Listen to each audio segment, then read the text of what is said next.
2 जनवरी 2026 को हाल ही में अमेरिका के न्यूयॉर्क शहर में मेयर बने जोहरान ममदानी, जिनका भारतीय कनेक्शन भी है, वो उमर खालिद के लिए एक पत्र लिखते हैं। और वो पत्र इनके बारे में होता है कि आपके बारे में जानकारी हमें मिली, आपके शब्द के दबाव के अंदर कोई बात नहीं की जाती, उन बातों को हमने सुना। कुछ इस तरह से इन्होंने लिखा कि मैं अक्सर तुम्हारे उन शब्दों को याद करता हूं जिसमें कड़वाहट को खुद पर हावी ना होने की बात तुमने कही थी। तुम्हारे माता पिता से मिलकर खुशी हुई, हमें तुम्हारी चिंता है।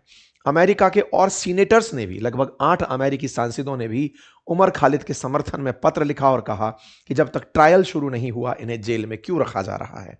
अंतर्राष्ट्रीय स्तर पर भी इसका कवरेज मिल रहा है। दिल्ली राइट्स को लेकर अल जजीरा लिखता है, why want India release Umar Khalid and Sharjeel Imam. अब ये अंतर्राष्ट्रीय सुर्खी बन चुका है। सुनाई दे रहा है इस वीडियो में कि मोदी शाह की कबर खुदेगी जेएनयू में, जेएनयू में। कुछ इस तरह के नारे लगाते हुए जो ये छात्र हैं, इन्हें कॉलेज प्रशासन की तरफ से निलंबित कर दिया गया है और इनमें से जो छात्र इस तरह के नारे लगा रहे हैं उन पर एफआईआर की भी खबर आ रही है। फिलहाल के लिए प्रधानमंत्री मोदी और शाह के लिए अचानक जेएनयू में इस तरह के प्रोटेस्ट क्यों हुए, अगर इसको तलाशते हुए निकलते हैं तो पता चलता है कि यहां पर मामला जुड़ा हुआ है उमर खालिद और शर्जील इमाम की जमानत से। मेरे प्यारे साथियों, 2020 के अंदर भारत की राजधानी दिल्ली में सीएए को लेकर के प्रोटेस्ट हुए थे। उन प्रोटेस्ट में इन दो चेहरों का जो कंट्रीब्यूशन था उसे देखते हुए ये तब से तिहाड़ जेल में बंद हैं। यूएपीए के तहत, अनलॉफुल एक्टिविटी प्रिवेंशन एक्ट के तहत इन्हें बंद किया गया है और इन्हें जमानत नहीं मिली है। इनकी जमानत याचिका हाल ही में फिर एक बार खारिज हुई है। 5 जनवरी को जैसे ही इनकी जमानत याचिका खारिज हुई, उसके बाद जेएनयू में कुछ छात्र प्रोटेस्ट करने उतर आए और सरकार के विरोध में नारे लगाने लगे। संगों में बहुत से लोगों की जान गई, बड़ी संख्या में प्रदर्शन हुए और यह उस समय हो रहा था जब ट्रंप की भारत यात्रा प्रस्तावित थी। इन प्रोटेस्ट का मेजर मकसद दिल्ली में आई हुई मीडिया का ध्यान आकर्षित करना था। वर्ल्ड मीडिया ने इसे 2019 के एंड में कवर करना शुरू कर दिया था कि यहां पर वायलेंस हो रहा है। 53 लोगों की मौत हुई, जिसमें बताया गया कि 38 मुस्लिम थे, 15 हिंदू थे। 700 से अधिक लोग घायल हुए, आगजनी हुई, 753 से अधिक एफआईआर हुई। ट्रंप के भारत आने से पहले हुई इस हिंसा को प्रॉपर तरीके से ग्लोबल फुटेज मिली, लेकिन उस फुटेज में जिन दो चेहरों का बड़ा जिक्र रहा वो ये दो थे, शर्जील इमाम और उमर खालिद। शर्जील इमाम अपने एक वीडियो के चलते सुर्खियों में थे। सुर्खी ये थी कि भारत का मेनलैंड इंडिया नॉर्थ ईस्ट के साथ जिस कॉरिडोर के थ्रू जुड़ा हुआ है, जिसे सिलीगुड़ी कॉरिडोर कहते हैं, वो चिकन नेक के नाम से भी जाना जाता है। शर्जील इमाम का एक वीडियो सरफेस होता है।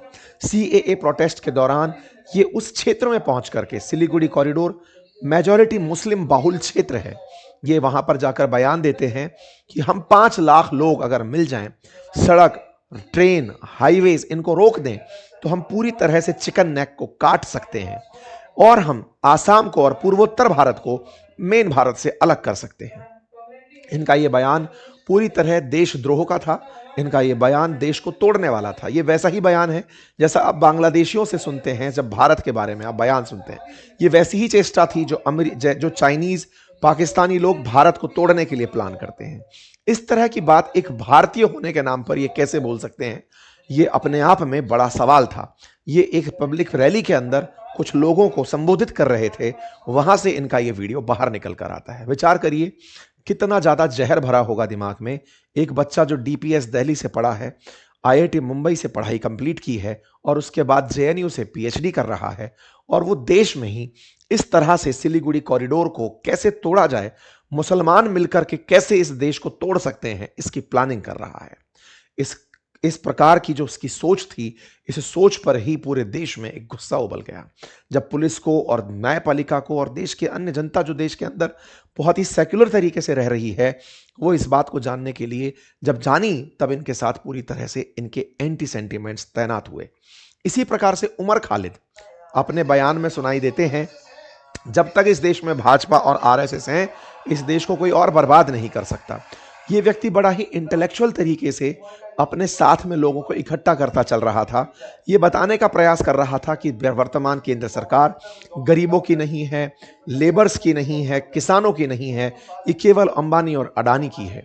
ये अपने इंटरव्यूज में जिस तरह की बातें रख रहा था, वो बातें एक बारगी सुनने पर लगता था कि ये कितना देश के बारे में सोचने वाला है, लेकिन पुलिस जांच में पता चलता है कि ये सीएए प्रोटेस्ट को भड़काने में और उन्हें संस्थागत तरीके से कैसे आयोजित किया जाए, उन तमाम व्हाट्सएप ग्रुप्स के अंदर जुड़ा हुआ बताया गया जो दिल्ली दंगे भड़काने के अंदर जिम्मेदार थे।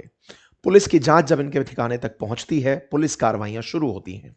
उमर खालिद पर पहले भी आईपीसी की धारा 124 ए के तहत मामला दर्ज हुआ था, लेकिन वो बाद में उससे निकल गया था। 2020 में शरजील इमाम के आसनसोल में जो इसने भाषण दिया चक्का जाम वाला, उसके बारे में इसके ऊपर आरोप तय होते हैं। उत्तर पूर्व में हुई दिल्ली के अंदर दंगों के ऊपर इनके ऊपर धाराएं लगाई जाना शुरू होती है। इनको एंटी सीएए प्रोटेस्ट के चलते फिर गिरफ्तार कर लिया जाता है। खालिद को 20 सितंबर 2020 में गिरफ्तार किया जाता है एक लार्जर कॉन्स्पिरेसी केस के चलते, क्योंकि इन्होंने ट्रंप की यात्रा से पहले देश में दंगा भड़काना, उन्हें संस्थागत तरीके से आयोजित करना, दुनिया के सामने इस मुद्दे को कैसे हाईलाइट किया जाए, इस पूरी चीज की प्लानिंग की थी। इसी के चलते हुए पुलिस ने इन्हें प्रोविजन ऑफ यूएपीए यानी अनलॉफुल एक्टिविटी प्रिवेंशन एक्ट के तहत गिरफ्तार किया और आईपीसी की धारा 15 के तहत इन्हें अक्यूज बनाया। पुलिस की गिरफ्तारी के समय ये दोनों तस्वीरें आपके सामने निकल कर आती हैं। फरवरी 24, 2021 में सेकेंडरी चार्जशीट फाइल की जाती है। थर्ड सप्लीमेंट्री चार्जशीट मार्च 2022 में फाइल होती है। मतलब पुलिस अपने द्वारा जो चार्जेस लगा रही है वो फाइल करती चली जाती है। होता यह है कि पुलिस के पास यूएपीए एक्ट के तहत 6 महीने तक चार्जशीट सबमिट करने का समय होता है और उसके बाद भी वो एक्सटेंशन मांग सकती है। इसीलिए यूएपीए को एक सख्त कानून माना गया है, जिसमें कुछ समय पहले यानी 2019 में ही संशोधन हुआ था। पहले ये संगठन पर लगा करता था, अब ये इंडिविजुअल पर भी लग सकता था जो देश के विरोध में काम कर रहे हैं। इसी प्रकार से लास्ट चार्जशीट इनके ऊपर जून 7, 2023 को फाइल होती है। 2022 में ट्रायल कोर्ट इनकी बेल को इसी कारण से रिजेक्ट भी करती है, क्योंकि इनके ऊपर 2023 तक तो चार्जशीट ही लग रही थी।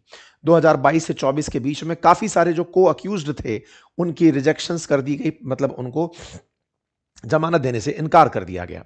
इसी बीच में एक वाकया होता है। 2023 तक तो इनके खिलाफ चार्ज ही तैयार हो रहे होते हैं, ट्रायल शुरू नहीं हुआ होता है। जमानत के लिए याचिका लगाते समय इनके वकील कपिल सिब्बल रहते हैं।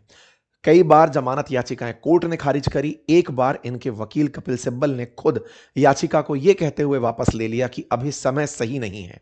2024 में यह कहते हुए कि अभी टाइम ठीक नहीं है, चेंज इन सर्कमस्टांसेस का हवाला देते हुए, और इन्होंने कहा so we will try our luck next time.